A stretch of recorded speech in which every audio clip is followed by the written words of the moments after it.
They opened the tomb, and then they died. Is it a terrifying curse, or just a spooky coincidence? Welcome to Ancient Worlds Revealed. In October of 1922, the world watched intently as explorers carefully pried open the door to the lost tomb of the boy Pharaoh Tutankhamun. It was an exciting moment, and the press went wild. As the team uncovered each new secret, they found beautiful treasures, but also alarming warnings. Some inscriptions seemed to threaten grave repercussions for anyone who dared disturb the dead pharaoh. And soon enough, people started dying. At first it seemed like the explorer Lord Carnarvon was cursed. He had malaria while exploring Africa and was already in poor health when he decided to bankroll the search. A few days later, after hearing of the discovery, he suffered a heart attack and died. The media quickly jumped on the story, linking his death to the curse. Other members of the team began dying too. One was bitten by a venomous snake, another fell ill and died, and a third choked on a chicken bone. It seemed like one by one, the curse was claiming the team. And that was when Howard Carter himself stumbled upon a cursed tablet inside the tomb. It read, "Deprived of life, he who disturbs a sleeper will have his place disturbed by a mummy." Fearful that they might be targeted next, the team buried the tablet back in the tomb and left it undisturbed. And while no one else died, the rumors persisted. For the next 100 years, stories of the curse dominated headlines whenever a new Egyptian tomb was discovered. But are there any facts behind the fiction? In today's episode, we're going to find out. We'll uncover the actual history of the curse, examine the mysterious deaths that sparked the legend, and explore the science behind why tombs can be deadly. Finally, we'll see how pop culture built the curse into a modern myth. Let's get started. The Pharaoh's Curse. When Howard Carter finally opened the tomb of King Tutankhamun in 1922, he had no idea he would start a century-long obsession with curses. Inside the burial chamber, Carter found 5 coffins, along with a variety of treasures and artifacts. There was King Tut's famous golden burial mask and the chariots he drove in the afterlife. There were also statues, furniture, and even his favorite game set. But there were also ominous warnings inscribed on the walls, threatening harm to anyone who disturbed the eternal rest of the boy Pharaoh. Many warned that dangerous magic would strike anyone who entered without permission. At the time, most people dismissed them as superstitious fairy tales, but that changed quickly. That same year, Lord Carnarvon, the wealthy nobleman who funded the dig, died suddenly of a heart attack in his sleep. Many saw this as proof that the ancient curses were real, and the press quickly picked up the story. Rumors swirled that Carnarvon had actually been bitten by a venomous snake earlier, but refused medical treatment because he was afraid of being seen as a coward. Then in April 1923, only a few months after the tomb's discovery, a man named A.C. Mace, one of the workers, accidentally chipped a piece of rock from the wall of the tomb, and sure enough, the inscription read, "Beware, the gods will punish anyone who disturbs the peace of the dead." Soon after, he was stricken with blood poisoning and died. To make matters worse, another worker was bitten by a venomous snake, and yet another was found dead in his room from a strange illness. After that, everyone stopped working on the site, and no one touched the tomb again for 30 years. In 1953, however, experts decided to open the tomb once more, but before they could even step foot inside, disaster struck again. The lead archaeologist, a man named T.E. Lawrence, fell off his motorcycle and broke his leg. Then, a museum guard who helped clean the artifacts from the tomb died suddenly of a heart attack. Once more, it seemed the curse of the pharaoh was alive and well. Today, scientists and historians debate whether there really is a curse.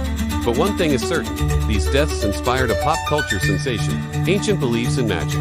The team that discovered Tutankhamun's tomb was not the first to intrude on the pharaoh's final resting place. Grave robbers had looted the site long before, but they weren't met with misfortune.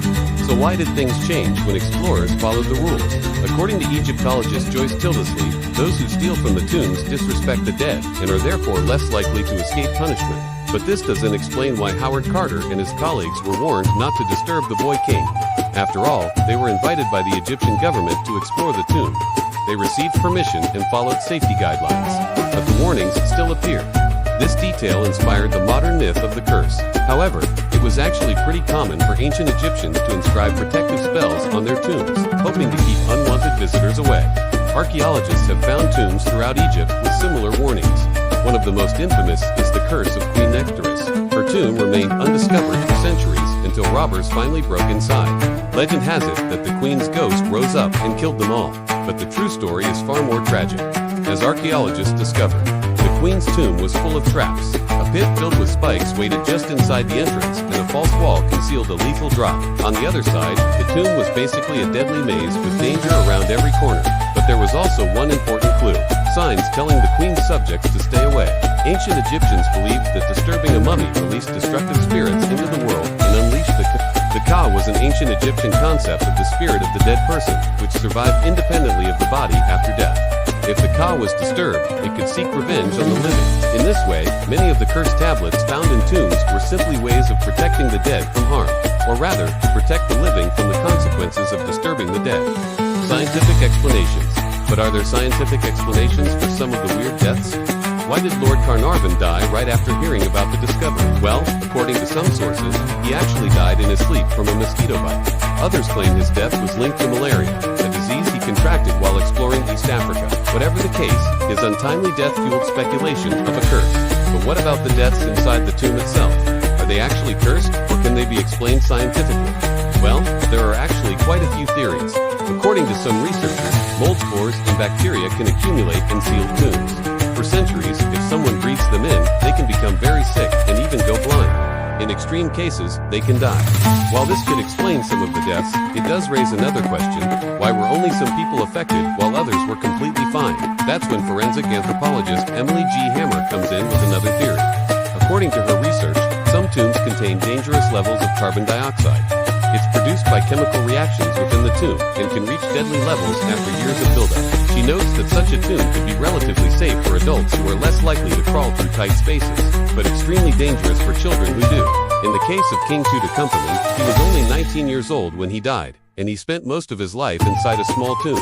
This suggests that the tomb's design might have been part of the reason for his early demise. In this way, his death may not have been caused by a curse, but by ancient biochemistry. Pop culture and the curse. By the time the tomb of the boy Pharaoh was rediscovered in the 1980s, the legend of the curse was already cemented in pop culture. And while the new team found no evidence of a curse, they did find evidence of something else: King Tut's battle with malaria. According to them, the pharaoh probably died from complications brought on by his debilitating illness. But whatever the cause of his death, it inspired thousands of stories, including the 1976 film The Curse of the Pharaoh. It starred Barbra Streisand and was based on the legend of the curse. There was also the 1932 film The Mummy, which introduced the world to Imhotep, the most famous undead monster in cinematic history. And who could forget George Lucas's Indiana Jones franchise, where the whip-wielding hero narrowly escaped various traps, curses, and the wrath of the gods. These movies, plus countless books, video games, and TV shows, created a whole new mythology around the pharaoh's curse. But now we know that the curse is mostly fiction, so why are we still scared of it? Well, according to some researchers, it's the power of belief. If we believe something is dangerous, we're much more likely to avoid it. And while the pharaoh's curse is nothing but an old wives' tale, believing in it might just save our lives. Now it's time for you to make your voice heard. What do you think, curse or coincidence? Let us know in the comments. And don't forget to like this video and subscribe for more incredible discoveries from the ancient world. On the next video, we'll be revealing the secrets of the Sphinx. See you on the next episode.